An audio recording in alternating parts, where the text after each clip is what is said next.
So that's from the world of fiction and science. Let's go into my likely brief review of United States Steel Hour, season 2, episode 16, The Rack, which aired on, I believe it was NBC at the time. According to Wikipedia, US Steel Hour was on, yes. So it was on, well, actually, I don't know, because this was in 1955. It aired on April 12th, 1955.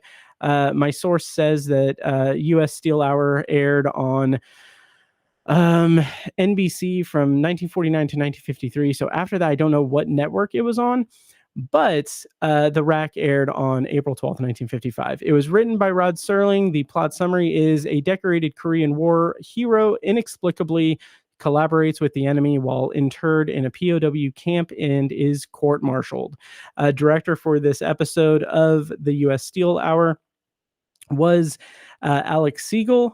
He would go on to direct an episode of Bob Hope Presents the Chrysler Theater called A Killing at Sundial, which was written by Serling. The premise of that episode is a Native American seeks revenge on the man he holds responsible for his father's lynching. And Alex Segal also directed a TV movie titled Certain Honorable Men that was written by Serling and aired on September 12th, 1968.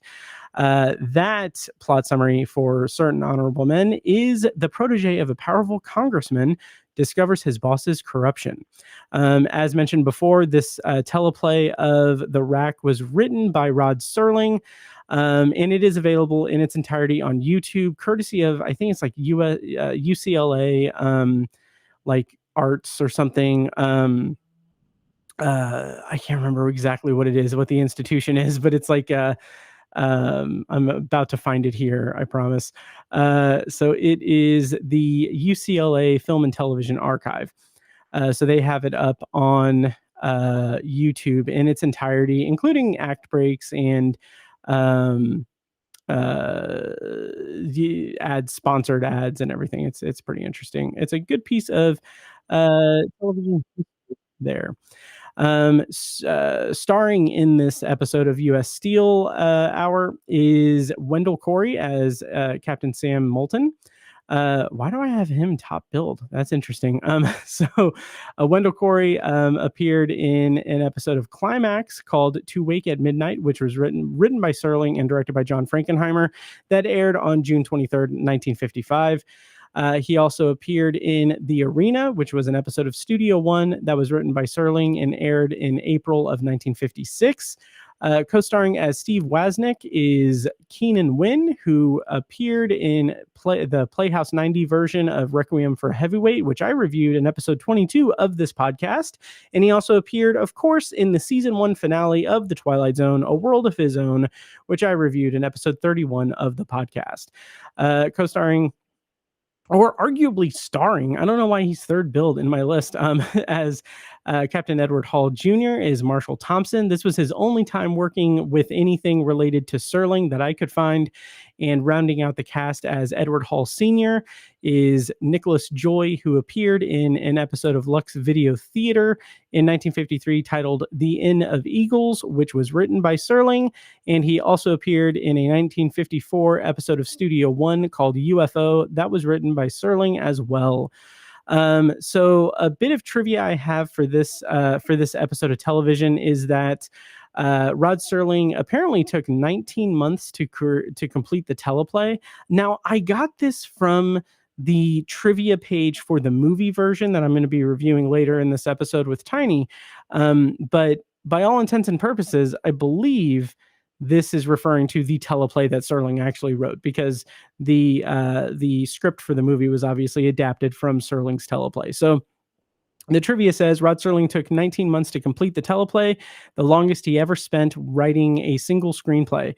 It also took 7 rewrites to get to the final version, the most of any of his screenplays. And those numbers, that data, those statistics are staggering to me because of how prolific and quick he was to write and turn around scripts for The Twilight Zone and for any other project that he did. So like him taking 19 months to complete this teleplay in particular is pretty staggering.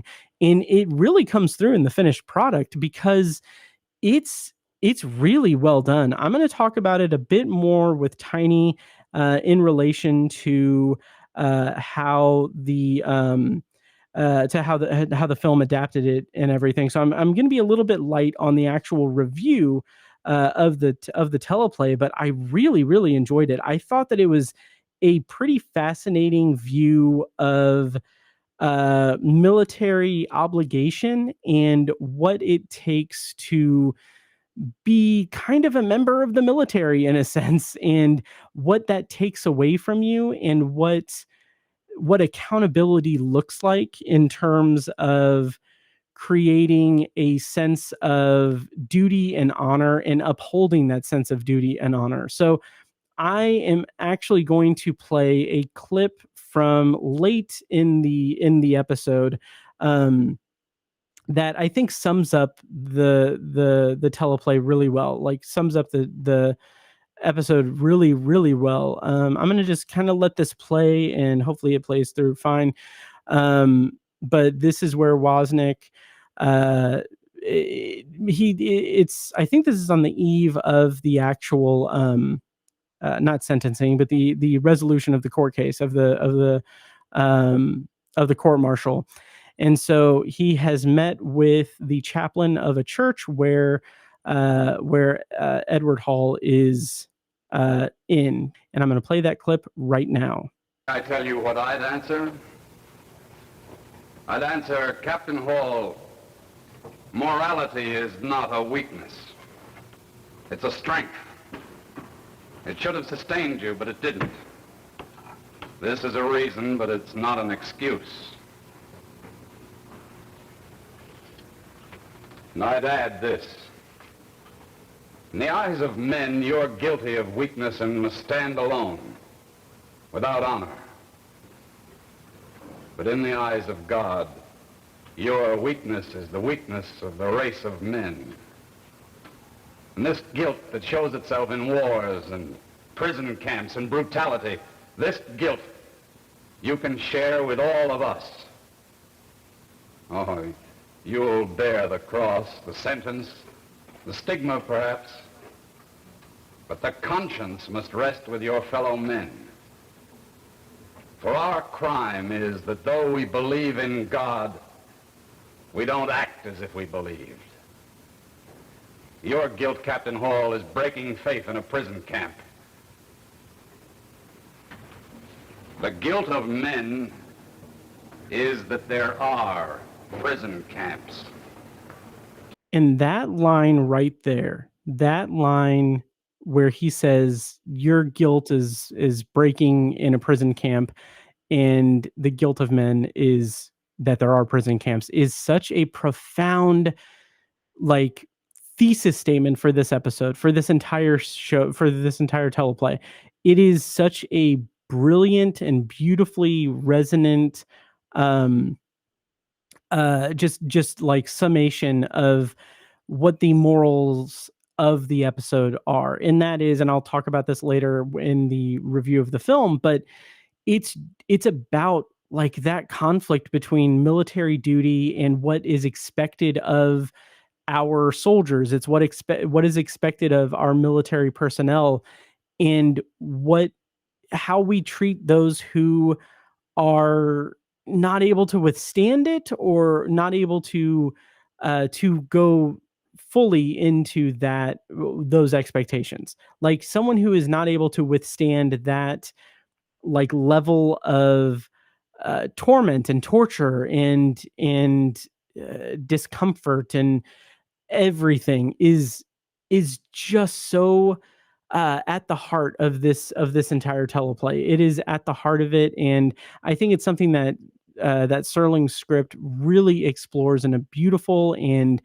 very thought-provoking way, because it's not about like, and again, I'm stepping on what Tiny and I are gonna talk about in the movie review, but it's not about this patriotic like view of military action, or perseverance of the men who fight our wars and everything. It is about the way that we view morality and the way that we view like mental and emotional strength in the face of unimaginable adversity and unimaginable strain, and what we react to when, or how we react to people crumbling under those conditions. And the way that this show paints the military as a single sig wow, what word am I thinking of? A single solitary unit, and how every member of that military is an extension of every other element of the military, is so like it is such a nuanced take on military life. And it's something I'm going to talk about in the movie review, but it's something that I find so fascinating, is this nuanced approach at it from Serling, and how he is telling this story not to tell a story about like what happens when someone in the military cracks under pressure, or what happens in the aftermath of that, or he's not painting Edward Hall Jr. as an enemy combatant. He's not painting him as someone who found like lost his morality in the face of extreme circumstances in a POW camp. He is painting him as a fallible person, as someone who has only so much that he can give to the fight and give to the military that he has uh basically been not conscripted to, because well, I don't know if it was a draft. I don't know much about the Korean War, I'm so sorry, but he has been basically affiliated with, and he's gone into. One of the things that I did find a little bit not necessarily disappointing, but I was left wanting, was more exploration of Ed Hall Sr.'s reaction to it. Nicholas Joy, I think, does a great job performing the role in this episode. In particular, the scene where the kind of the whiplash scene of him welcoming home his son, and we have that emotional moment where he's welcoming him home, and kind of getting a beat on him and kind of getting a read on him and everything. And then as he goes up to bed, that's when the military guys, I think the judge advocate general people, I don't know, the lawyers, I don't know, but when they come to visit Ed Hall Sr. and they break the news to him that like, hey, your son is going to be court-martialed for this heinous act. This is the case we have against him, and this is the deal. And then that whiplash scene of Ed Hall Sr. going to his son and saying like, hey, these are the charges that they're levying against you. Like, what's the deal? Like, what's wrong? Like, what happened? And what I love about it is the way that Marshall Thompson plays that scene where he admits to it. He says, hey, I'm guilty. Like, I'm guilty of this. And that's like the end of the first act of the of the episode. And I love that, because that pivots the episode into being about the mental state of Edward Hall Jr. and what he went through. And I think that is such an interesting, calculated measure in the storytelling that I think just pays off dividends like immediately. It's incredibly nuanced and three-dimensional, and it's really, really satisfying to me. I really enjoyed this episode of television. I thought it was really good. So that's kind of a brief review of the United States Steel Hour episode written by Serling, called The Rack, which of course aired April 12th, 1955. Again, it's available on YouTube. I have a link in the show notes to this episode, which are available at anthologypod.com/104. But yeah, that's kind of a brief review of the episode. Yeah, let's bring on Tiny.